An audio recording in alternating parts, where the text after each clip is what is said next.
Gnome blessings, my fellow Gnomians.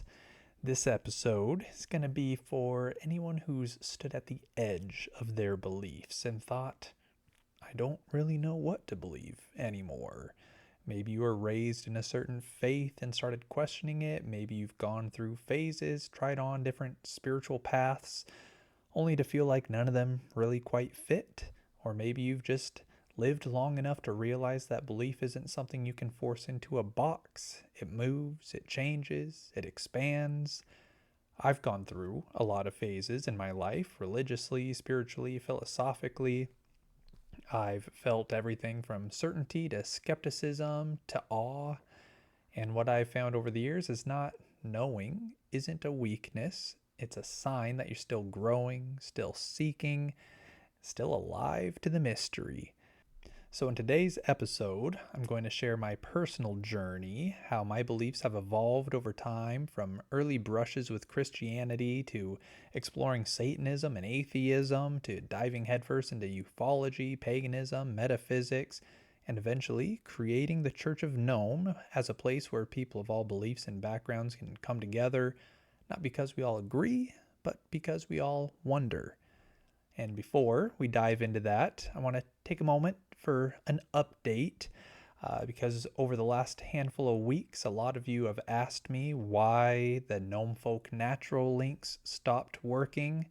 So, about a month ago, I introduced you all to Gnome Folk Naturals. It was a vitamin and supplement brand that I put a lot of time and effort into getting off the ground. The idea was to create a new revenue stream that could help make the church a bit more financially stable and consistent so we can keep growing and eventually start bringing this community more into the real world by putting on events and gatherings and create a local presence wherever all of you are at. So I found a facility out in Utah that was FDA inspected and was able to produce like high quality non-GMO organic supplements. So the goal that I had was never to push miracle cures or be a snake oil salesman, none of that nonsense. It was just, hey, we have a big health conscious group. So I figured a lot of you are going to the store and buying vitamins, so might as well make it so there's a way for that to, I don't know, elevate the church up some more.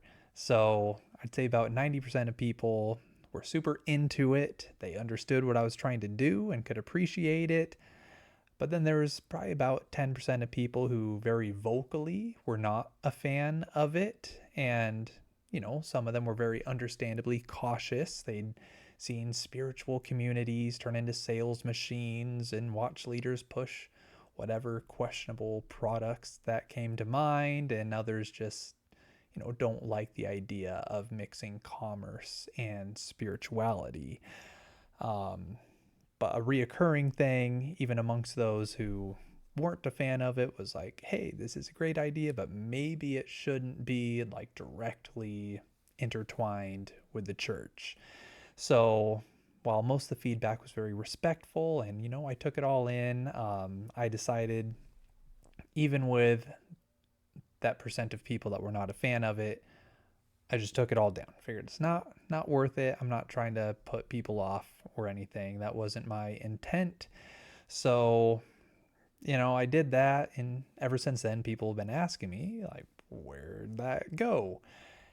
And I realized I put a lot of my own personal time, energy, resources into getting the entire thing up off the ground. So I decided I'm not going to totally walk away from it. So today I am relaunching it, but it's as its own standalone thing. It's separate from the church. So it's now at gnomefolknaturals.com. So though it's not directly part of the church, keeping them separate, I still want it to benefit the church. So in the long run, so any of you that were interested in it before, it's live again, just not through the church's website. So now that's out of the way. Let's get into it. Let's talk about doubt, about growth, about transformation, and talk about what happens when you don't know what to believe anymore. So, I didn't grow up in a deeply religious household. There was no Sunday sermons, no family prayers at the dinner table, no bedtime devotions or Bible verses pinned to the fridge. But religion was around, like, the way that a neighbor's garden smells in the air, even if you haven't quite stepped into it. I have vague memories of being taken to church a few times when I was little. Maybe, I think it was like on a couple Easters, my parents would take me and my siblings to church, but not much that I really recall of it. And looking back, I think my parents probably did it out of maybe some sort of guilt of, they grew up with parents that went to church, so maybe they felt like they should sometimes take us to church. So probably more tradition than actual faith. But still, belief had a way of finding me in other ways. One of my closest childhood friends had a very religious family, and his mom very devout, very sincere Christian. She was the kind of person who genuinely lived her faith. It was like quietly, without force. I think she probably would have loved for me to become Christian, but she never pressured. She welcomed, listened, and made everyone feel welcome. And I would, though, in elementary school, I started going to a thing with my friend, her son. It was called the Royal Rangers. So if you've never heard about that, it's kind of like a Christian Boy Scouts thing, uniforms, merit badges, some Bible study. But really, all I cared about was the Derby car race. That was the main event for me. You get to design your own little wooden car, sand it down, paint it, and there was a racing tournament. That's what I was in for. That's what I was really going for. But even in that space, I kind of felt like I was swimming upstream. In elementary school, I was never a troublemaker. I was quite a teacher's pet. Always got done what I needed to get done, was very respectful, followed the rules. But during the Royal Rangers, I really, like, one of my main memories is how all the time I would end out spending like the whole time just standing with my head in the corner. And it wasn't because I was being like rude or disruptive. It's because I just naturally was asking, I think, too many questions to kind of pick apart what was being said. But it wasn't intended out of disrespect. I was just actually curious. But, and I'm not saying that I think Royal Rangers is literally all over the country, maybe the world. So maybe that was unique to the person leading the group I was in. But yeah, it was just not okay with me asking all those questions. And so I didn't realize at the time, but that was a pattern that was going to follow me for years. Curiosity, maybe getting mistaken for defiance. And it wasn't that I was trying to stir things up. I just wanted to understand why this, why not that? What does a story really mean? But during that same time period of my life, at night when the lights were out and the world got quiet, those questions only got more intense for me, because for years as a little kid, like many, I struggled to fall asleep at night. But it wasn't from monsters under the bed. It was because as a child, I was convinced that there were many nights where I would see like people in my room, like figures kind of standing at the end of my bed. And one of the main memories I have is, one where it actually spoke and was talking about how it was like my great grandpa, and that just tripped me the heck out as a little kid. And so I tried to kind of close that off. And I remember for years my parents would always like just couldn't stand how when I'd go to bed I would always pull the sheets completely over my head, covering me, and they were always like, oh my gosh, you're not going to be able to breathe at night. But that's what I felt like I had to do to keep that kind of veil from thinning and getting to me. And So even back then, I was starting to see that there's more going on than what we can see, that there's something there, something out of reach. And so, even though I wasn't raised in a religious home, the spiritual thread was kind of always tugging at me, from, the kindness of my friend's mom to the derby races at the Royal Rangers to questions that got me in trouble, and then whatever the heck was going on at night. So that was a seed, kind of not of belief, not of doctrine, but of wonder. And I think for a lot of people, that's where it really starts. It's not with certainty, but with realization that there's something deeper, something invisible, something else. And not everybody talks about it, but I think more of us have felt it than those who, admit it. So that was kind of the early childhood. And then, in my middle school years, I don't really remember having, I'd say I was kind of blank and neutral in the religious and spiritual world. Not really any thought towards it. But when I got more into like my high school years, I'd say that curiosity I had as a child was replaced with, kind of fire, not a destructive one, but one that wants to burn through illusion, that wants truth at any cost, and that's not content with maybe, but just really wanting to know why. And so, those teenage years are when everything gets louder, the music, the thoughts, the feelings. And so I needed something that kind of held on to that intensity. And of course, came across heavy metal music, which, to this day is still definitely my favorite. All those first times of hearing death metal, black metal, deathcore, yes, all just those intense genres that for me, it wasn't noise. It was kind of a catharsis of music that was screaming the things that I didn't yet have the words for, or maybe the courage to say.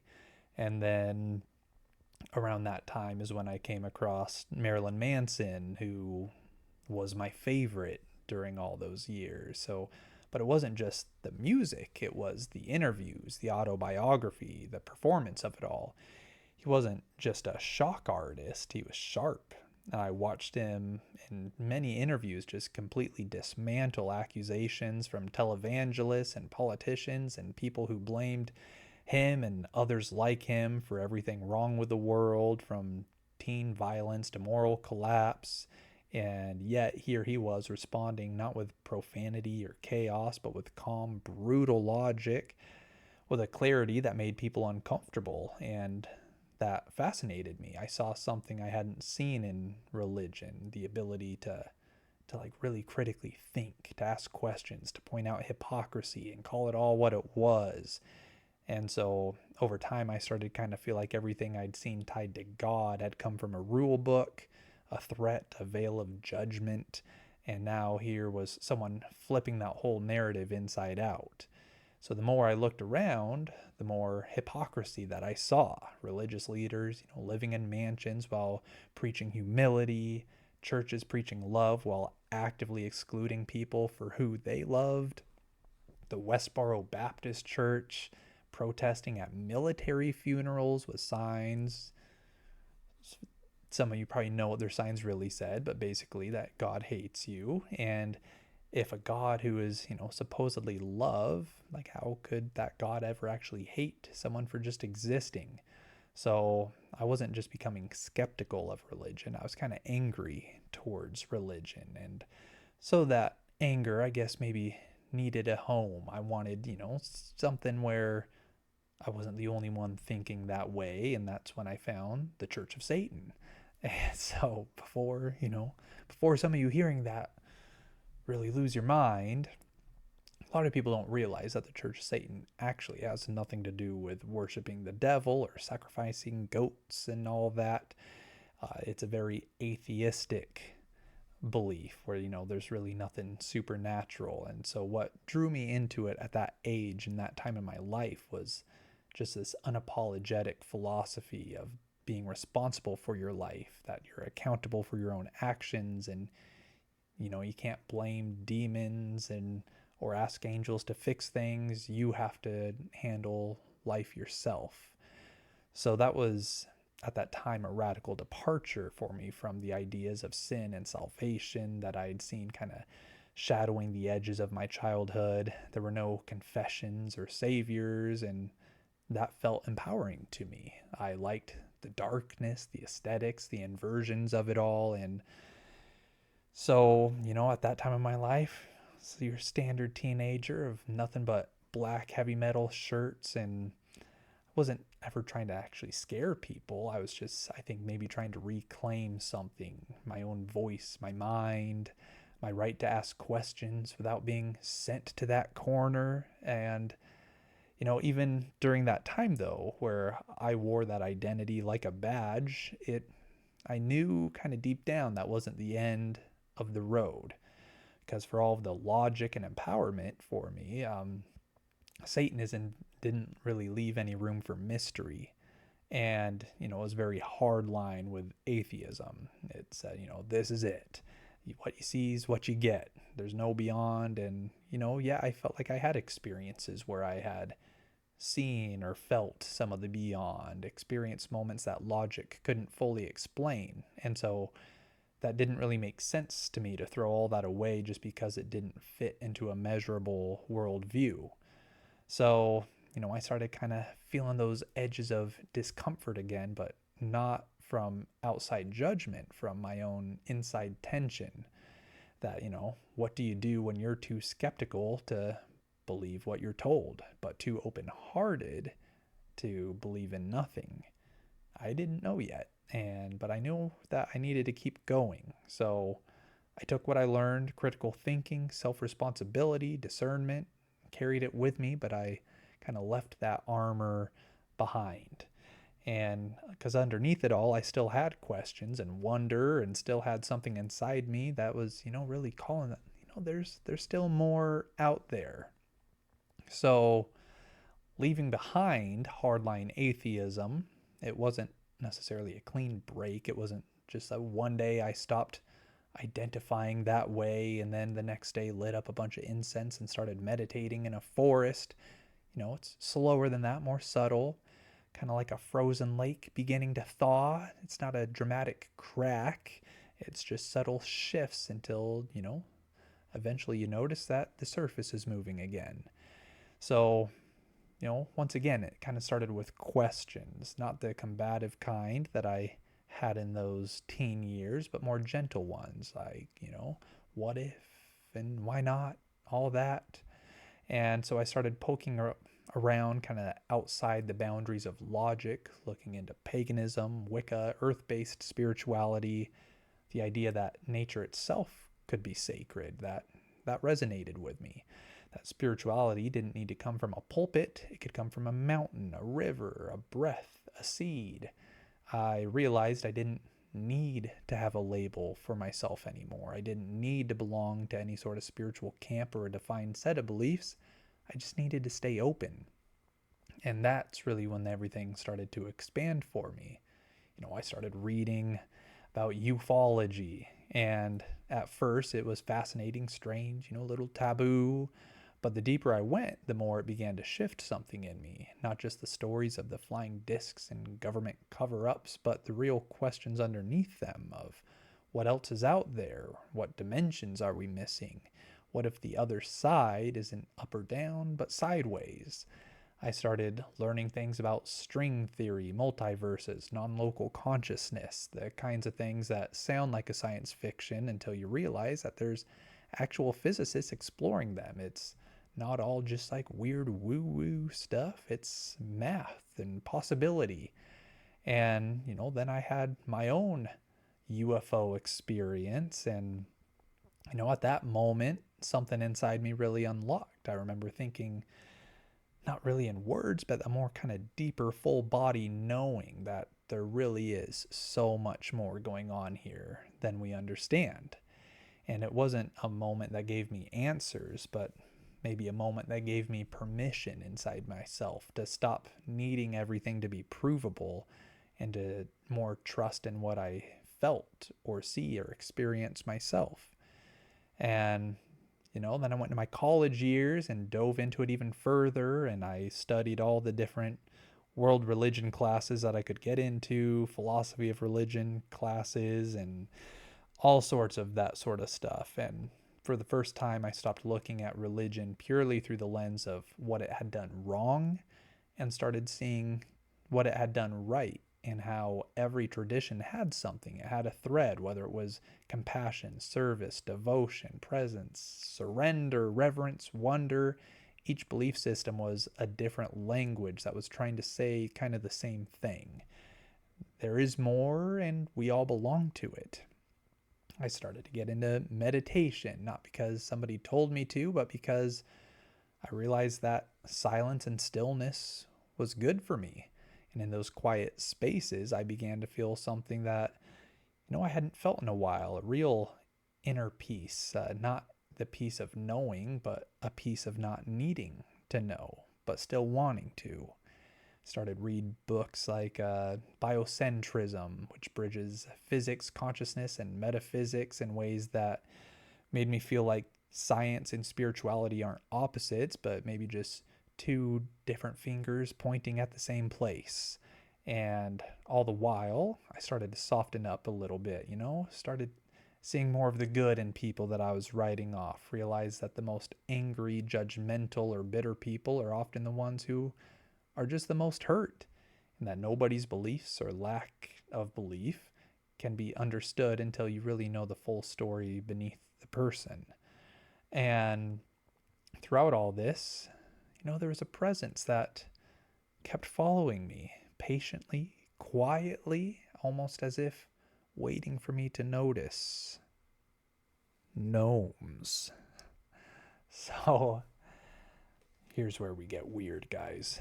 No, there's something strange that happens when you start opening your mind, not in the trendy sound bath on a spiritual retreat kind of way, but in a real raw way, when your beliefs have been torn down, rebuilt, shattered again, softened over time. You start noticing things you wouldn't have paid attention to before, and that's when a pattern started showing up. Gnomes. They weren't part of my religious exploration. They weren't in any of the books I was reading about string theory, consciousness, ancient mysticism. But somehow, they were always there. And I never took it too seriously. Why would I? They're decorations, cute little statues for garden beds, kind of thing that you pass in someone's yard, maybe smile at, maybe roll your eyes. But over time, they started to feel less clutter and more thread. And when I started pulling on that thread, it unraveled something I hadn't expected. It started with memories.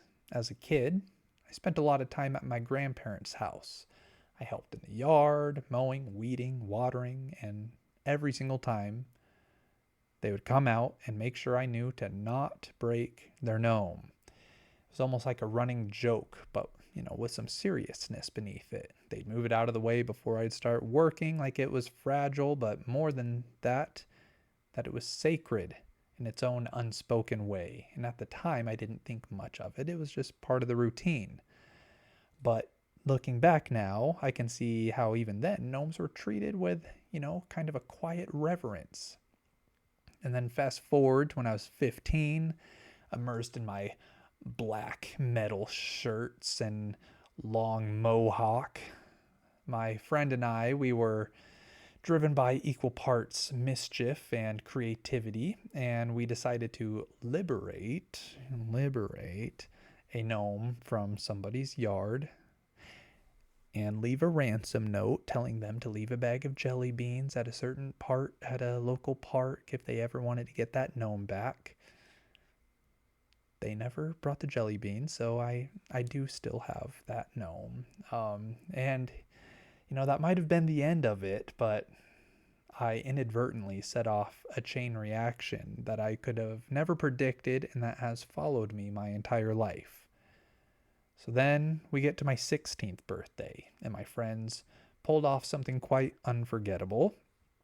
They pull up to my parents' house, tell me to come out to the car, and when they opened up the car, it was filled to the brim with gnomes, wall to wall, piled on the seats, stuffed into the footwells, peeking out of every angle. Countless of them. They had, collected, a lot of gnomes from various places.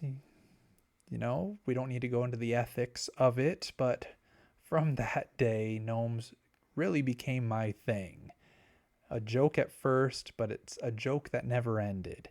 So from that year forward to this day, every birthday, every Christmas, every inside joke, I get more gnomes. So at that time, being 16, I already had too many to count. And because I didn't want to risk putting them outside where the neighbors might start, asking some questions, for all my teenage years, those gnomes just filled my bedroom. I slept in a room full of gnomes for years. And, eventually it just became normal for me. So I didn't think of that as anything spiritual. I didn't call it anything, but it was constant and it was mine. And years later, when I began kind of opening my heart up again and softening towards mystery, meditating more, listening to people of all walks of life, I found myself pulled into a different kind of education. And, an education that comes mostly at night. I'd stay up listening to Coast to Coast AM and Fade to Black radio every night, hours and hours of people calling in to talk about everything from angels to shadow people to near-death experiences, numerology, astral projection, fairies, Bigfoot, and of course UFOs. But what struck me wasn't whether these people were right or wrong, it was that they were willing to still believe in something, that they were willing to ask big questions, share experiences that most people would be hiding out of fear of ridicule. So something softened further. I stopped needing everything to make sense. I started to ask myself, why have I, ignored or dismissed, or what have I ignored or dismissed just because it seemed silly? And one of those things was gnomes. Not the statues, but what they stood for. They've been following me my whole life, not in a spooky way like that Goosebumps book, but in a symbolic one, a quiet thread weaving through every version of myself. They were there in my early encounters as a child. They were there during my most rebellious, anti-spiritual years, kind of just sitting quietly in the corners of my room, watching. But they were there also as I started exploring the metaphysics and grounded spirituality, never demanding anything, never claiming to have the answers. They just waited.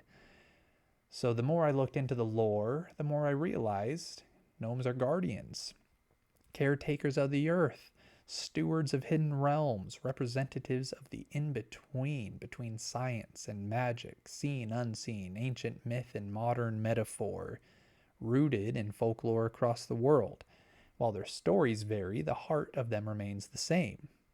They're quiet protectors, the watchers, the ones who live close to nature, below the surface, only show themselves when someone's truly paying attention.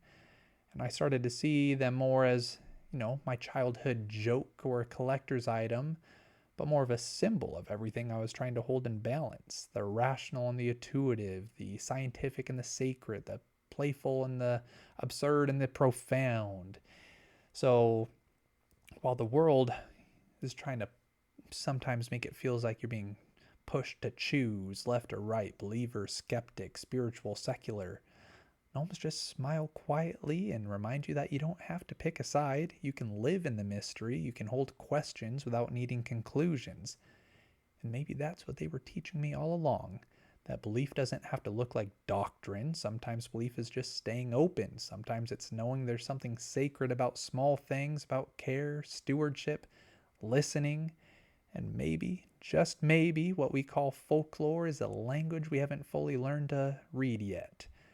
So when I started dreaming of creating a space where people of all beliefs could come together, where no one was shamed for asking questions, where mystery could be honored instead of explained away, where nature, kindness, and laughter were central, it didn't feel like I was inventing something new. It felt like I was finally honoring something ancient.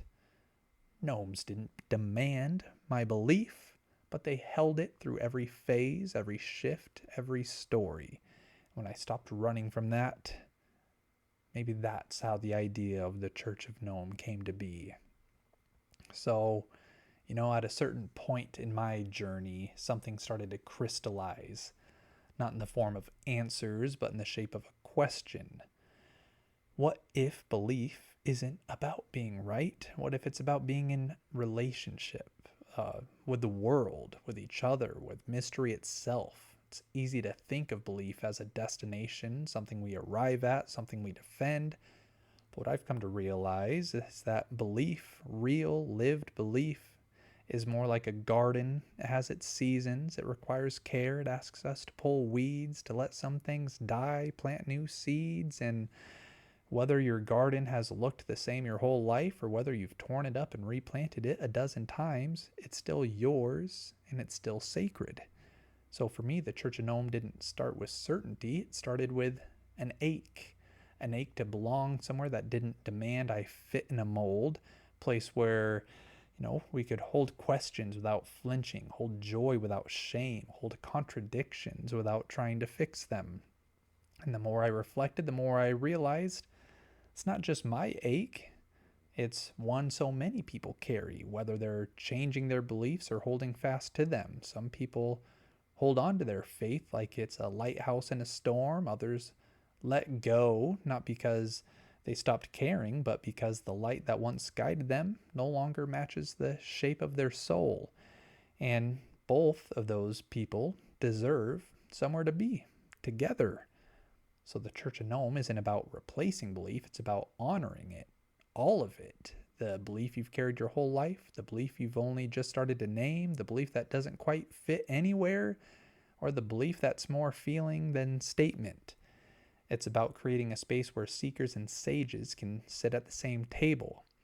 But, whether your faith has been a steady one, like a stone, or shifting like the wind blowing through the trees, we all carry the same longing to feel connected, to feel rooted, to live a life that matters to us and to something greater than us. And that's where gnomes come back in. Not as a punchline, but more as a portal. Gnomes in their ancient lore are guardians, tenders of the land, stewards of the earth, and keepers of the quiet places. They live close to the soil, move slowly, listen more than they speak. They're not the ones calling fire from the sky. They're the ones making sure the roots don't rot. And in a world so obsessed with being right, with being loud, being seen, the quiet, rooted wisdom can feel revolutionary. To me, the gnome became a symbol of what I was seeking, and maybe what we're all seeking in one form or another. That something can hold sacredness that's small. Something can live at the crossroads of mystery and presence, something that honors the invisible threads that run through all of our lives. The gnome, for me, it's not just a statue or a myth, it's an invitation. An invitation to slow down, pay attention, live gently, to believe, not because someone told you to, but because your soul is whispering that there's more. It doesn't matter whether that more looks like God, the universe, ancestral memory, or nothing you can name at all. What matters is the posture, the openness, the reverence. And that's kind of what the Church of Gnome is. It's not about convincing you to believe in gnomes. It's about reminding you that belief itself, when it's held with care, is sacred. It's about creating a space where people can come together across beliefs, united not by a shared theology, but a shared humility, a shared curiosity, by the desire to live thoughtfully, to laugh often, to care for this earth and each other while we're here. Some people find that through Jesus, through Gaia, through meditation, music, math, and some of us have found it in gnomes. But what matters isn't the symbol, it's the spirit behind it. That we believe something matters, that wonder is worth preserving, that honoring the unseen, not just the unseen world, but the unseen in each other, the grief no one knows we carry, the dreams we haven't spoken aloud, the sacred strangeness that makes each of us who we are. So whether you've never questioned your beliefs or whether you've changed them 100 times, whether you feel sure of your path or like you're still stumbling around in the dark, you're welcome here. because belief is not a club, it's a living thing. And the Church of Gnome is a garden where all kinds of belief, old and new, rooted and seeking, can grow side by side. We don't have to agree, we just have to listen to one another, to the earth, to the quiet symbols that have been following us all our lives. So, if there's one thing I hope you can take from this episode, it's that you're not alone. Whether your beliefs have shifted year after year or you've carried the same faith like a trusted lantern through every storm, there's room for you here. It's okay to ask questions, to hold convictions. It's okay to change, and it's okay not to. Spiritual life isn't a contest. It's not about who's the most enlightened or who has the most ancient lineage or the deepest knowledge. It's about honesty and being honest with where you are and what feels real to you. Some people find comfort in certainty, others find it in wonder. Some want structure, others crave mystery. We all carry the ache to understand, to feel anchored even as the world shifts beneath us. And in that shared ache, we can find each other. We can learn from each other. We can sit side by side, even if our beliefs look wildly different, and still feel connected through something deeper. Because belief, at its best, doesn't divide us. It draws us into relationship with ourselves, with each other, with whatever we sense beyond the moment. And that's what the Church of Gnome stands for. Not one path, but many. Not one story, but a shared space to tell all of our stories. A place where playfulness and reverence live together, where spiritual seekers, quiet believers, longtime faithful, and cosmic weirdos all have a seat at the same table. So wherever you are on your journey, whatever you believe or don't, I hope you hear that, you're not lost. You're on your way. You don't have to walk it alone. So thank you all for listening. Thank you all for being curious.